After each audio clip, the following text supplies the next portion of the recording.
नमस्कार भक्तों, आज मैं आपको बागेश्वर धाम में पैदल यात्रा करते हुए भक्त का अनुभव बताऊंगा, जिसे सुनकर आप भी दिल से बालाजी महाराज की महिमा का गुणगान करते रह जाएंगे। अगर आपको ये वीडियो अच्छी लगे तो लाइक करें। बात कुछ समय पहले की है। भक्त का नाम दीपक है। दीपक जी बताते हैं कि मैं एक दिन मोबाइल पर बागेश्वर धाम महाराज जी के लाइव वीडियो देख रहा था। तभी मैंने कहा कि अगर सच्ची में बालाजी महाराज हैं तो मेरा नाम बोल दे।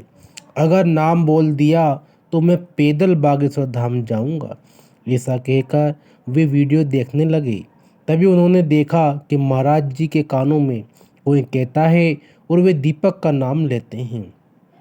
यह देखकर भक्ति की खुशी का ठिकाना नहीं रहा। उन्होंने पैदल जाने की ठान ली और वे फिर कुछ दिनों बाद पैदल चल दिए। वे बताते हैं कि पहले दिन ही उन्हें ऐसा अनुभव हो रहा था कि उनके साथ कोई चल रहा है।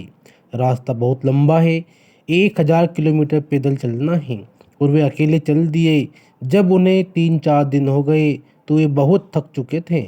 तभी अचानक एक गांव में पहुंचते हैं। वहां उन्हें एक धोती कुर्ता रुमाल पहने हुए एक बाबा मिलते हैं और वे उन्हें एक सियादी के घर ले जाते हैं और उन्हें वहां बिना लहसुन प्याज का खाना खिलाते हैं, जिसे पाकर भक्त की सारी थकान मिट जाती है।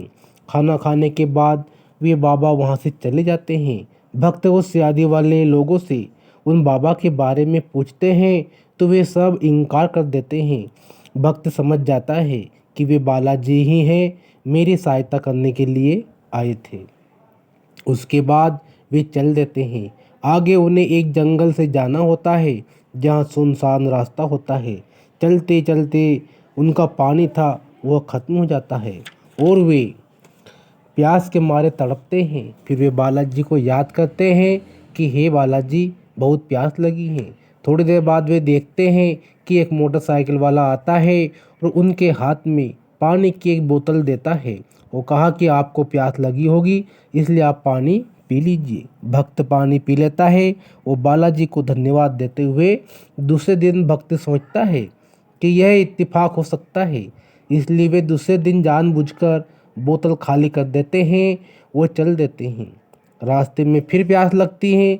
फिर वे बालाजी से विनती करते हैं कि बालाजी, पानी खत्म हो गया है और वे प्यास लगी हैं। थोड़ी देर बाद फिर एक मोटरसाइकिल से 2 व्यक्ति आते हैं और उन्हें एक पानी की बोतल देते हैं और मावे का प्रसाद भी देते हैं। ये देखकर भक्त को पूरा विश्वास हो जाता है कि बालाजी मेरी सुनते हैं और वे मेरे साथ ही हैं। वे चलते जाते हैं। तभी रास्ते में एक मंदिर मिलता है, वहाँ पर वे ठहरते हैं। तभी अचानक वहाँ पर उनकी चोरी हो जाती है। तभी से वे प्रण ले लेते हैं कि आज से मैं खाना नहीं खाऊंगा, सिर्फ पानी पीकर ही आगे को रास्ता तय करूंगा। और वे चल देते हैं और 5 दिन में पहुंच जाते हैं और बालाजी की दर्शन करते हैं। और उस दिन मंगलवार का होता है। वे वहाँ पर दिन भर भक्तों की सेवा भी करते हैं। वे बताते हैं कि मेरे में इतनी एनर्जी होती है कि मुझे थकान बिल्कुल भी महसूस नहीं होती है। जबकि वे 5 दिन से भूखे रहते हैं, फिर भी उन्हें कोई कमजोरी नहीं होती। और फिर वे कुछ दिन रहकर घर वापस आते हैं। वे बताते हैं कि वे 27 दिन में पहुंचे थे। इसके कारण उनके पैरों के नसों में गांठें पड़ गई थी और उन्हें बहुत दर्द हो रहा था। उन्हें डॉक्टर को बतलाया तो डॉक्टर ने एमआरआई करने को बोला, लेकिन उन्होंने मना कर दिया और बालाजी से प्रार्थना की कि बालाजी, अब आप ही जानो। ऐसा कहकर वे बेड पर सो गए। वे देखते हैं कि कोई उनके पैरों को दबा रहा है और कभी कंधों को दबा रहा है। वे कहते हैं कि दर्द हो रहा है। ऐसे ही कभी पैरों को दबाते हैं तो कभी कंधों की नसों को। तभी वे अपनी आंखें खोलते हैं तो देखते हैं कि वहाँ पर कोई भी नहीं है। वे बेड से नीचे उतरते हैं तो देखते हैं कि उनके पैरों का दर्द गायब हो गया और उनकी नसों की गठान थी वो भी ठीक हो गई।